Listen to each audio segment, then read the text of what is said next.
Bonjour à toutes, bonjour à tous. Oui, cela fait très longtemps que je ne vous ai pas proposé un journal de Lolipreneur et là, ça y est, on y est. Dans un format plus estival, j'ai quitté mes pulls, j'ai quitté toutes les couches parce que on est au mois de juin. On est dans un temps de Vénus et Mars qui sont rentrés en Lion, donc un temps du soleil, un temps de feu. Et surtout un temps où j'ai terminé mon gros projet éditorial qui a pris énormément de temps sur ce début d'année-là, énormément d'énergie. Donc ça a été toute cette saison sombre, tout cet hiver que j'ai dédié à la création et à l'illustration de mon premier oracle autour de l'astrologie.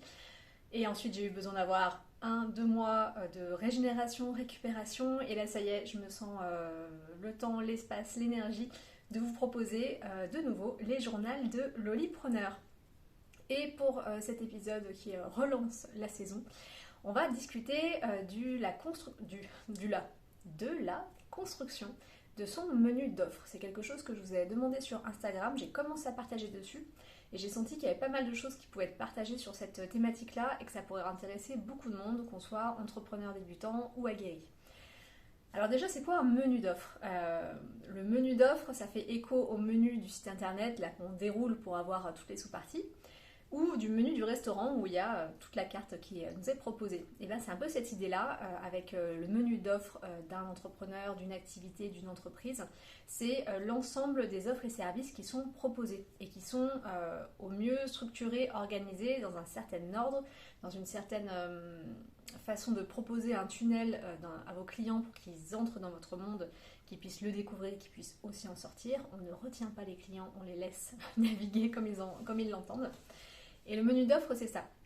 C'est de réfléchir de façon globale à ces offres et services pour avoir quelque chose de cohérent, quelque chose sur lequel on peut facilement communiquer et qui vienne activer un petit peu toute votre boîte à outils.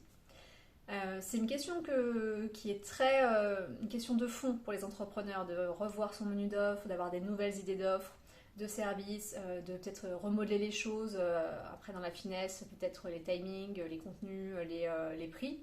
Mais déjà dans son entièreté, c'est pas quelque chose qui est figé. Un menu d'offres n'est jamais réellement figé. On va poser des choses, on va les expérimenter, on va les faire bouger. Il y a d'autres idées qui vont rentrer, il y a des choses qui vont plus être en adéquation avec qui on est, parce qu'on grandit aussi. Et il y a des choses qu'on a envie de lâcher. Donc c'est un travail qui est en perpétuelle évolution. C'est donc une question qui revient souvent dans son parcours entrepreneurial et il est intéressant de se poser pour voir un peu comment il est construit. Donc je vais vous donner quelques idées, réflexions, exemples pratiques et également réflexions personnelles de mon expérience pour vous donner un peu cette idée de comment construire son menu d'offres d'un point de vue oliprenarial, et non pas entrepreneurial classique avec une structure qui est plus figée, avec peut-être des modes de création qui sont un peu mécanisés, avec des idées de rendement ou de productivité. Bref, je ne vais pas aller dans cet espace-là. On va quand même dans un menu d'offres qu'on construit avec soi, son âme, son essence, l'univers, les Incas, comme dirait le Stick Zaza. Bref, tout ce qui résonne pour vous en termes de plus grand que soi. On va plutôt être là-dedans, sur la construction de son menu d'offres. Moi, dans ma façon d'accompagner, ma façon d'entreprendre, c'est vraiment l'entrepreneuriat comme mode de connaissance de soi et d'entreprendre avec toutes les parts de soi et donc avec cette part-là également. Donc sur le volet le plus pratico-pratique, le plus premier degré, souvent ce que je recommande à mes accompagnés et que je fais également pour moi-même, c'est de réfléchir 3 niveaux dans son menu d'offres. Il existe déjà les offres d'entrée, les offres plus signature et les offres complémentaires. L'offre d'entrée, c'est la plus petite unité de ce que vous proposez pour qu'une personne puisse venir tester votre univers, tester votre art, votre médecine, votre savoir-faire. Donc c'est comment j'offre quelque chose qui ne soit pas trop engageant en termes de temps, d'énergie et qui permette de faire connaissance, de se rencontrer, de jauger l'énergie de l'un et de l'autre et de ce que la personne puisse venir vous rencontrer, tester.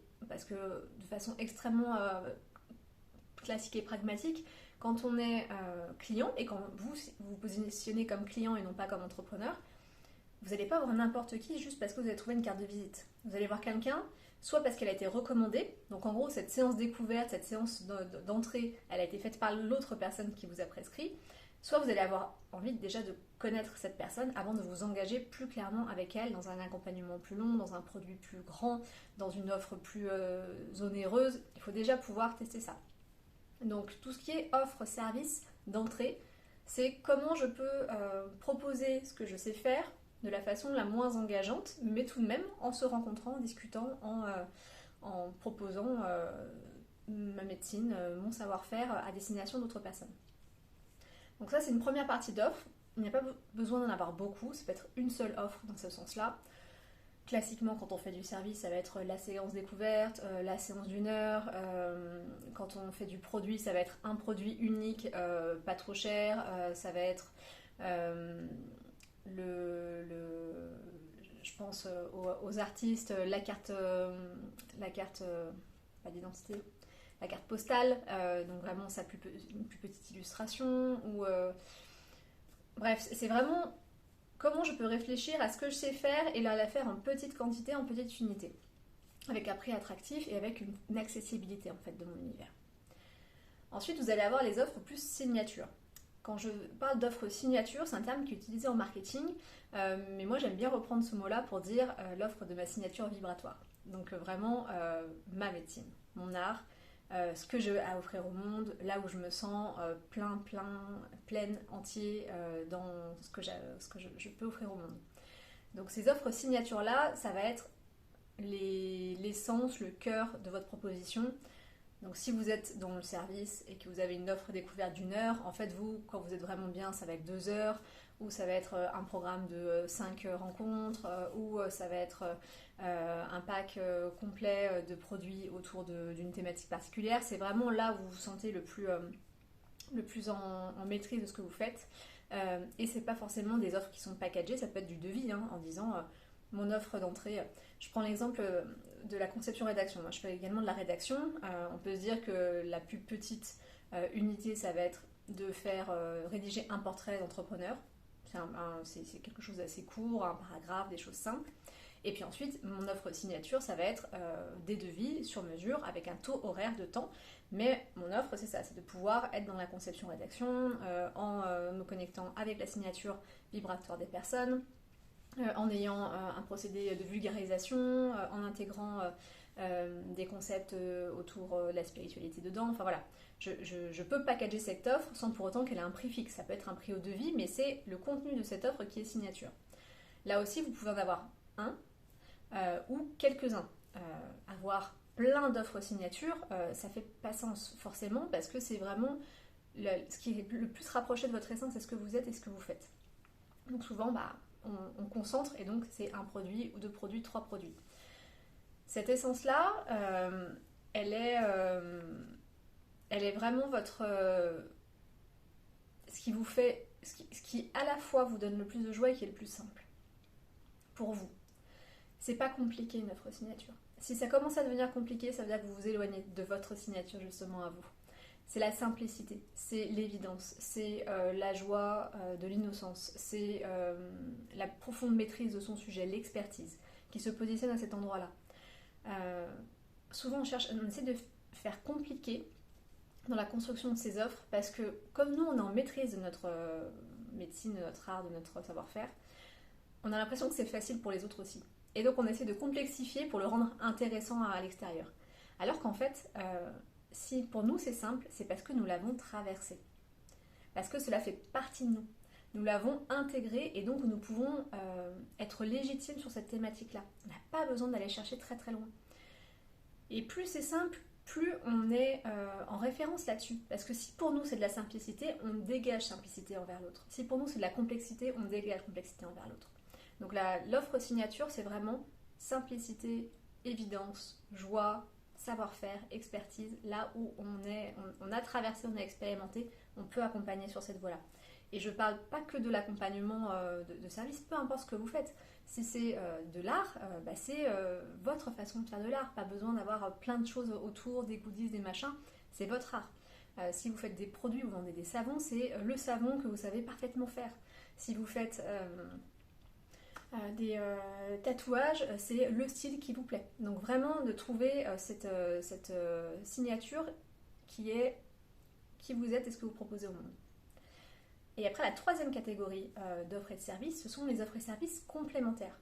Ce qui vont venir soutenir vos offres signatures. Ce qui va venir apporter peut-être aussi de la variété dont vous auriez besoin dans votre activité. J'ai pas mal d'accompagnés qui sont, peu importe le nom qu'on met dessus, mais multipotentiels, qui aiment faire beaucoup de choses différentes, hyperactifs, HPI, bref, qui ont ce besoin de stimulation intellectuelle, énergétique, relationnelle. Et donc, de faire uniquement la même chose, ils peuvent s'ennuyer. Donc les offres complémentaires sont à la fois là pour soutenir les offres signature de la part du client, mais aussi pour vous éclater et pour dire ok, ça c'est mon offre signature, mais j'aime faire ça à côté et donc j'aime le proposer également et ça fait sens avec l'ensemble de mon offre. Je prends mon exemple, l'accompagnement c'est mon offre signature, c'est ce pourquoi je suis là. La conception rédaction, c'est quelque chose que j'aime faire, qui est simple à faire et qui vient soutenir les personnes que j'accompagne dans leur projet et dans l'expression qui y sont. Donc, la conception rédaction, c'est une offre complémentaire. Après, vous verrez donc qu'en termes de communication, selon le type d'offre, on ne communique pas de la même façon. L'entrée, c'est important de communiquer dessus parce que c'est ce qui va attirer à vous les personnes qui ne vous connaissent pas, qui ne connaissent pas votre univers. La signature aussi, c'est qui vous êtes, ce que vous faites, votre médecine, c'est important. Le complémentaire n'a pas forcément besoin d'avoir autant d'énergie de communication déployée que pour le reste. Mais c'est aussi des offres qui vivent, qui sont agréables, c'est votre part fun, quoi. C'est votre part... j'aime bien faire ça aussi, donc je le propose. Et pourquoi pas. Et faisons-nous plaisir, vraiment, vraiment, vraiment. Donc ça, on va dire que c'est les grandes catégories. Et on peut regarder un peu, déjà en état des lieux, où j'en suis dans mon menu d'offres actuellement. Est-ce que j'en ai un peu dans ces catégories-là? On va dire que si vous n'avez pas d'offre complémentaire, c'est pas très grave en soi, parce que c'est, comme son nom l'indique, complémentaire. L'entrée et la signature, c'est un peu plus intéressant pour pouvoir avoir un parcours où les gens rentrent dans votre univers avec l'offre d'entrée et ensuite vraiment sont avec vous, co-créent avec vous dans votre offre signature. Et après, dans votre offre signature, il peut aussi y avoir un parcours en disant bah ça c'est pour recommencer, ensuite on va là-bas, après on va là-bas, et après on fait ça. Ça peut être aussi un moyen de créer un parcours client à l'intérieur de vos offres. Quand on regarde ça, on peut se dire peut-être qu'il me manque des choses. Peut-être que je sens qu'il y a autre chose qui veulent émerger de moi, mais je ne sais pas ce que c'est. Ou alors j'ai 1000 idées. J'ai plein de choses que j'ai envie de proposer, je ne sais pas ce que je mets en priorité. On peut se dire aussi j'ai du temps, de l'énergie, et je sens que ces offres-là, elles ne me permettent pas de mettre vraiment à profit ce que j'ai envie de donner au monde. Et parfois, et souvent même, le réflexe, ça va être de regarder ce qui manque dans son menu d'offres. En disant là il y a un trou, là cette cible là je la traite pas, là cette façon là de faire ma médecine je l'investis pas. Exemple concret, moi sur l'accompagnement, j'accompagne des entrepreneurs déjà en place, j'accompagne des néo-entrepreneurs. Peut-être qu'il manque une offre sur les entrepreneurs vraiment très aguerris avec quelque chose de plus ciblé. Je fais de l'individuel petit groupe, je fais de l'individuel, du petit groupe, je n'ai pas du grand groupe, j'ai pas du gros collectif. Peut-être qu'il me manque une offre à cet endroit-là. Ça, c'est regarder son menu d'offres par le manque, par le trou plutôt, ce qui manque dedans. Ensuite, on peut regarder ce qu'on a fait précédemment et qu'on peut ramener maintenant, dans une autre vie entrepreneuriale, dans une autre vie salariée, des projets qu'on a fait il y a quelques temps et qu'on pourrait remettre au goût du jour. Voilà, prendre le passé, le mettre dans le futur. On peut aussi regarder ce que font nos confrères et consoeurs. Je dis bien regarder et s'inspirer, non pas copier, en se disant c'est intéressant de l'avoir vu comme ça, mais moi je le ferais plutôt comme ça, j'avais pas pensé à cette façon de faire les choses, ça pourrait être pas mal, tiens une offre de programme en ligne, tiens une offre mis en ligne, mis en présentiel, peu importe, mais de regarder un petit peu ce que les autres font et se dire tiens comment ça pourrait résonner dans mon univers et comment je pourrais l'adapter à qui je suis. Et après la question financière, de comment je fais pour générer de la thune. Et beaucoup, et rapidement, et facilement. C'est souvent les trois adjectifs qui arrivent. Donc, adverbe même, je crois. Donc, on peut classiquement aller regarder là-dessus pour aller construire son menu d'offres. Ces 4 façons de faire ne sont pas des bonnes idées. Si on ne les passe pas au prisme de qui je suis et qu'est-ce qui émane de moi. Parce que là, on regarde l'extérieur. On regarde ce qui a été fait, on regarde le passé, on regarde l'énergie des autres, on regarde le manque pour le combler. Donc on n'est pas dans une énergie de création, on est dans une énergie de réaction. Donc quand on est en construction de son menu d'offres, c'est intéressant d'avoir un œil analytique, énergie du masculin, de regarder, de faire le point, de mettre de la clarté, de tirer des pistes, des idées qui peuvent nous venir, des réflexions, mais vraiment ne pas se bloquer dessus, pas se dire cet après-midi je ponds mon menu d'offres. Parce qu'en fait, il y a beaucoup d'autres choses qui rentrent en ligne de compte et surtout, c'est aller contraindre l'énergie du féminin de réceptivité, d'intuition, de créativité à l'intérieur de nous en lui donnant un cadre comme ça. Je te donne un verre d'eau, je voudrais que tu me fasses un océan. C'est pas possible. Il y a forcément besoin de se laisser inspirer, de faire monter sa créativité et de laisser un peu le timing divin venir à nous, les signes, les opportunités, les discussions pour que ce menu d'offres il se construise. C'est frustrant pour notre mental parce qu'on voudrait pouvoir poser des choses et avoir des offres qui sont achetables tout de suite, mais c'est pas forcément juste. Parce que votre menu d'offres, c'est la mise dans la matière de votre médecine, votre art, votre savoir-faire. C'est votre service. C'est votre mise au service du plan divin, de la nature, de la vie, des autres, de l'humanité, du monde, ce que vous voulez. C'est votre mise au service. Donc si vous essayez de vous mettre au service depuis l'espace de l'extérieur du manque, vous ne serez pas dans un épanouissement personnel. Et il y a de fortes chances en plus que ça ne résonne pas avec l'extérieur parce que ce n'est pas émis de vous, de votre lumière, de qui vous êtes. C'est pour ça que quand il y a des idées, quand il y a des tiens, je pourrais faire ça, toujours se remettre avec soi et voir comment ça fait dans le corps, comment ça vibre dans le corps. Ça s'ouvre, ça se ferme, ça me donne envie, ça me crée de la joie, ça me crée de la tristesse. J'ai peur de ne pas être assez, j'ai peur d'être trop, j'ai peur de ne pas avoir assez de compétences, j'ai peur. Laisser émerger tout ça et revenir à c'est quoi cette chose qui est simple, évidente, joyeuse et qui fait sens. Et je sens que là, je suis au service. Donc écoutez sa guidance, écoutez son intuition, écoutez son corps pour voir comment ça résonne. Et après, c'est un ping-pong. Je dis pas du tout de se mettre comme ça et de juste laisser les choses se faire et de pas être créateur aussi. L'objectif, c'est la co-création avec l'univers. Donc moi, je crée et l'univers me répond et ensemble, on crée quelque chose. Donc être en pure passivité, c'est pas non plus une option.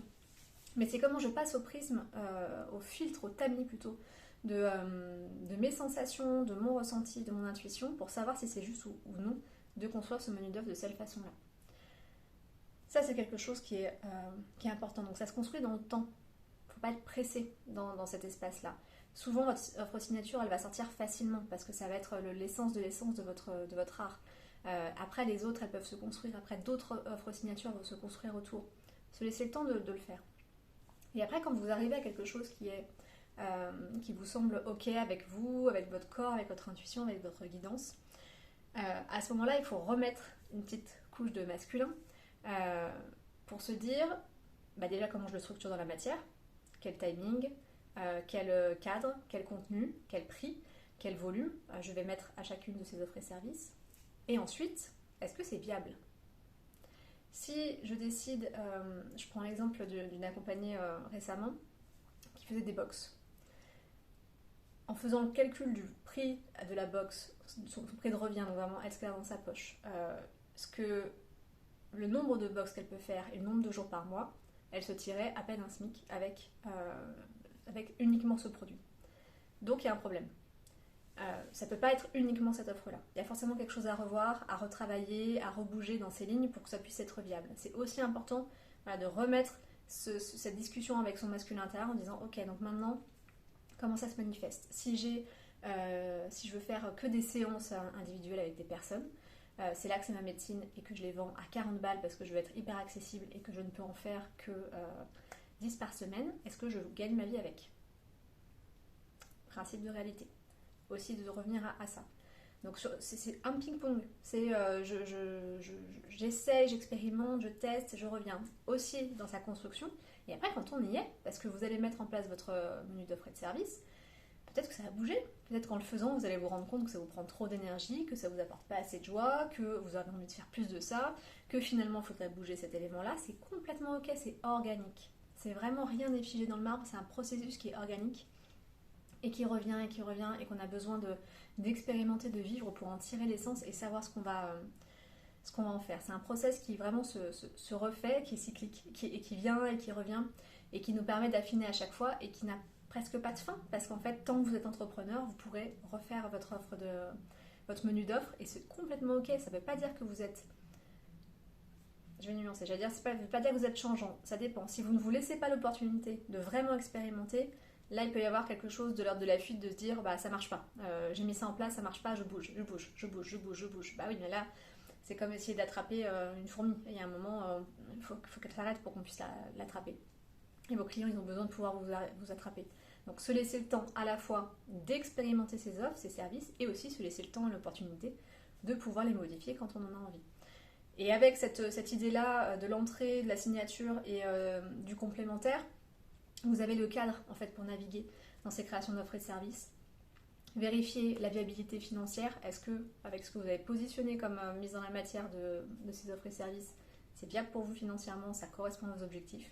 Parce que si vous êtes au max de tout ce que vous pouvez faire et que vous ne pouvez toujours pas retirer le salaire que vous en espérez, c'est qu'il y a un problème. Et faire silence, écouter, laisser son intuition nous guider pour voir ce qui est le plus juste pour nous et ce qui est le plus au service de ce qu'on a besoin de produire et de donner à l'extérieur. Voilà pour la construction du menu d'offres. N'hésitez pas à me faire des partages de votre situation, à rebondir en commentaire si ça vous intéresse, de dire un petit peu comment ça résonne pour vous, est-ce que vous l'imaginez comme ça ou pas. Je serais ravie de vous lire et de vous répondre. Et puis peut-être à la semaine prochaine pour un prochain journal de Lollypreneur. J'ai une bonne liste de sujets que j'ai envie de traiter, mais toujours pareil, je vais voir ce qui est en présence pour que ce soit fluide et juste pour vous à l'instant T et pour moi aussi. Je vous embrasse, à très vite.